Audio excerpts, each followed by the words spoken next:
দেশের ইতিহাসে সর্বোচ্চ মাথাপিছু আয় চলতি বছরে মাথাপিছু আয় দাঁড়িয়েছে $2,820 মার্কিন ডলার, যা গত 2023-24 অর্থ বছরে ছিল $2,738। এবছর মাথাপিছু আয় বেড়েছে $82, যা দেশের ইতিহাসে রেকর্ড। 27 মে বাংলাদেশ পরিসংখ্যান ব্যুরো 2024-25 অর্থ বছরের মাথাপিছু আয়ের এ তথ্য প্রকাশ করে। মূলত ডলারের বিনিময় হার বেড়ে যাওয়ায় বিবিএস এর হিসেবে মাথাপিছু আয়ের পার্থক্য হয়। চলতি অর্থ বছরের বিবিএস এর মাথাপিছু আয় হিসাব করতে প্রতি ডলারের গড় বিনিময় হার ধরা হয়েছে 120 টাকা 29 পয়সা। সে হিসেবে টাকার অঙ্কে মাথাপিছু আয় দাঁড়িয়েছে 3,39,221 টাকা। গত অর্থ বছরে এর পরিমাণ ছিল 3,04,102 টাকা।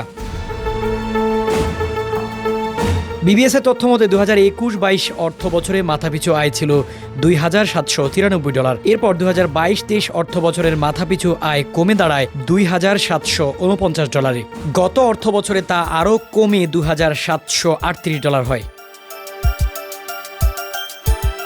মাথাপিছু আয় ব্যক্তির একক আয় নয়, দেশের অভ্যন্তরীণ আয়ের পাশাপাশি প্রবাসী আয়সহ যত আয় হয় তা একটি দেশের মোট জাতীয় আয়। সেই জাতীয় আয়কে মোট জনসংখ্যা দিয়ে ভাগ করে এই হিসাব করা হয়।